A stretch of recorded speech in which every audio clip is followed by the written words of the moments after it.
വേനൽക്കാലമായതുകൊണ്ട് തന്നെ ക്ഷീരമേഖലയിലും വലിയ രീതിയിലുള്ള പ്രതിസന്ധിയുണ്ട്. നിലവിൽ മിൽമ കർണാടകയിൽ നിന്നും അതുപോലെ തന്നെ മറ്റ് സംസ്ഥാനങ്ങളിൽ നിന്നുമാണ് ഈ വേനൽ പ്രതിസന്ധി മറികടക്കാനുള്ള പാല് എത്തിക്കുന്നത്. നാളെ മുതൽ കർണാടക മിൽക്ക് ഫെഡറേഷൻ കേരളത്തിലേക്ക് ഉൾപ്പെടെ നൽകുന്ന പാലിൻ്റെ വില കൂട്ടാൻ വേണ്ടി പോകുന്നു. ഇതുകൊണ്ട് തന്നെ മലയാളികൾ തന്നെ വലിയ ആശങ്കയിലാണ്. ഇനി പാലിൻ്റെ വില കേരളത്തിലും വർദ്ധിക്കുമോ എന്നൊരു ആശങ്കയാണ് മലയാളികൾക്ക് ഉൾപ്പെടെയുള്ളത്. ഏതായാലും ആ കാര്യത്തിൽ ഒരു പ്രതികരണം നടത്തുകയാണ് മിൽമയുടെ ചെയർമാൻ കൂടിയായിട്ടുള്ള KS മണി. അദ്ദേഹം നമ്മളോടൊപ്പം ചേരുകയാണ്. വലിയൊരു ആശങ്ക നിലവിൽ നിൽക്കുന്നുണ്ട്. അതായത് കർണാടകത്തിൽ നിന്ന് കേരളത്തിലേക്ക് കൊണ്ടുവരുന്ന പാലിൻ്റെ വില 4 രൂപ കൂട്ടുന്നു. അപ്പോൾ കേരളത്തിൽ കിട്ടുന്ന പാലിനും വില കൂടുമോ എന്നുള്ളതാണ്, ജനങ്ങളിലേക്ക് എത്തുന്ന പാലിൻ്റെ. അങ്ങനെ എന്തെങ്കിലും ആശങ്കയോ സാഹചര്യം ഉണ്ടോ? നിലവിലാരും ആശങ്കപ്പെടേണ്ടതില്ല. കാരണം വെളിയിൽ നിന്ന് പാൽ വില നമ്മൾ മേടിക്കുന്നതിൻ്റെ കൂടുന്നത് കൊണ്ട് നമുക്ക് ചെറിയൊരു അധിക ചെലവ് ഇവിടെ വരും എന്നുള്ളതിൽ തർക്കമില്ല. കാരണം വളരെ വില കുറഞ്ഞ പാലാണ് പുറത്തുനിന്ന് കഴിഞ്ഞ കാലങ്ങളിൽ നിന്നൊക്കെ കിട്ടിക്കൊണ്ടിരുന്നത്. അതിലൊരു ചെറിയ വർധനവ് വരും. എന്നാലും ഞങ്ങളുടെ കണക്ക് പ്രകാരം നോക്കുമ്പോൾ കേരളത്തിൽ നിന്ന് കർഷകരിൽ നിന്ന് നമ്മൾ പാല് സംഭരിക്കുന്ന വിലയുമായി താരതമ്യപ്പെടുത്തുമ്പോൾ വെളിയിൽ നിന്ന് മേടിക്കുന്നതിന് നഷ്ടത്തിൽ മേടിക്കേണ്ടുന്ന ഒരു സാഹചര്യം ഇപ്പോഴില്ല. പിന്നെ മറ്റൊരു കാര്യമുള്ളത്, ഈ വില വർധനവിനെക്കുറിച്ച് ചില ഭാഗത്തൊക്കെ ഇങ്ങനെ സംസാരിക്കുന്നതിനെക്കുറിച്ച് ഒരു ആലോചനയും മിൽമയുടെയോ അല്ലെങ്കിൽ സർക്കാരിൻ്റെയോ ഒരു തലത്തിലും ഇതുവരെ നടന്നിട്ടില്ല. നമുക്കറിയാവുന്നതുപോലെ വില വർധനവ് കൊണ്ട് മാത്രം ഒരു പ്രശ്നം പരിഹരിക്കാൻ കഴിയും എന്നൊരു വിശ്വാസം നമുക്കില്ല. കഴിഞ്ഞ കാലങ്ങളിലൊക്കെ പറഞ്ഞതുപോലെ തന്നെ അതിന് പകരം നമ്മൾ ഉൽപ്പാദന ചെലവ് കുറയ്ക്കുന്നതിന് വേണ്ടി കർഷകരെ പരമാവധി സഹായിക്കുക എന്ന നിലപാടാണ് എടുത്തു പോന്നിട്ടുള്ളത്. ഇപ്പോൾ നമ്മൾ 2022 ഡിസംബർ 1 മുതലാണ് വില കൂട്ടിയത്. അതിനുശേഷം നമ്മൾ സർക്കാരിനോട് പറഞ്ഞതും നമ്മൾ ചെയ്തുകൊണ്ടിരിക്കുന്നതും കർഷകർക്ക് പരമാവധി വില വർദ്ധിപ്പിക്കാതെ തന്നെ ചെലവ് ചുരുക്കുന്നതിന് വേണ്ടിയുള്ള സഹായങ്ങൾ ചെയ്യുക എന്നുള്ളതാണ് നമ്മൾ നടപ്പിലാക്കി വരുന്നത്.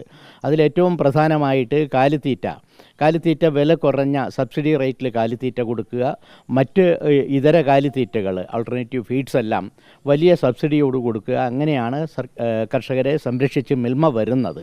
മാത്രമല്ല നമ്മൾ കിട്ടുന്ന ലാഭത്തിൻ്റെ സിംഹഭാഗവും അധിക പാൽവിലയായി കൊടുത്തുകൊണ്ട് കർഷകർക്ക് വലിയൊരു ആശ്വാസം നൽകുന്ന നടപടികളാണ് കഴിഞ്ഞ 1-2 കൊല്ലങ്ങളായി നടത്തിയിട്ടുള്ളത്. മലബാർ മേഖലാ യൂണിയൻ എടുത്താൽ ഇന്ന് അവസാനിക്കുന്ന സാമ്പത്തിക വർഷം നോക്കിയാൽ 12 മാസവും കാലിത്തീറ്റയ്ക്ക് സബ്സിഡി കൊടുക്കുകയും 12 മാസവും അധിക വിലയും കൊടുക്കുന്ന ഒരു രീതി ഉണ്ടായത് ചരിത്രത്തിലാദ്യമായിട്ട് ഈ സാമ്പത്തിക വർഷമാണ്. അങ്ങനെ വളരെ വലിയ തോതിൽ കൊടുക്കുന്നതിന് കർണാടകയിൽ നിന്നും അതുപോലെ തന്നെ ഇതര സംസ്ഥാനങ്ങളിൽ നിന്നും വില കുറഞ്ഞ പാല് കിട്ടിയത് സഹായകമായിട്ടുണ്ട് ചെറിയ തോതിൽ.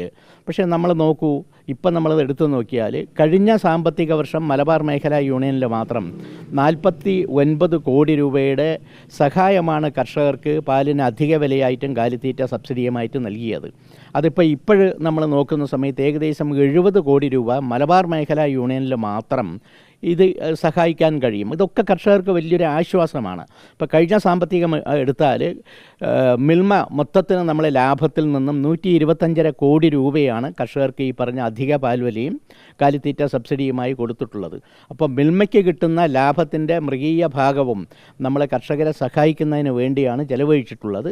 അങ്ങനെ സഹായിക്കുന്നതിൽ നമ്മൾ കൂടുതൽ സഹായങ്ങൾ നൽകുന്നതിൽ ചെറിയ ഒരു കുറവ് ചിലപ്പോൾ വെളിയിൽ നിന്ന് പാല് വാങ്ങിച്ച് വിൽക്കുമ്പോഴുണ്ടാകും എന്നുള്ളതാണ് ഇപ്പോഴും ഉണ്ടാകുന്ന അതിൻ്റെ ഒരു കണക്കെടുത്ത് പരിശോധിച്ച് നോക്കുമ്പോൾ ഏകദേശം 1.8 കോടി രൂപയുടെ അധിക ചെലവ് മിൽമയ്ക്ക് ഉണ്ടാകുന്നു. അപ്പോൾ ലാഭം കുറയുമ്പോൾ ഏതെങ്കിലും രീതിയിൽ ആശങ്ക ഉണ്ടാകുമോ എന്നുള്ളതാണ് ജനങ്ങളുടെ പേടി. ഇപ്പോഴും ഞാൻ പറഞ്ഞതുപോലെ ഇപ്പം നമ്മളുടെ കൺസ്യൂമേഴ്സോ കേരള ജനത ഒരു വിധത്തിലും ആശങ്കപ്പെടേണ്ടതില്ല. ലാഭം കുറയുക, താങ്കൾ ചോദിച്ചതുപോലെ തന്നെ ലാഭത്തിലെ കുറവ് വരികയല്ലാതെ നഷ്ടത്തിലേക്ക് പോകുന്ന നിലവ ഇപ്പോഴില്ല.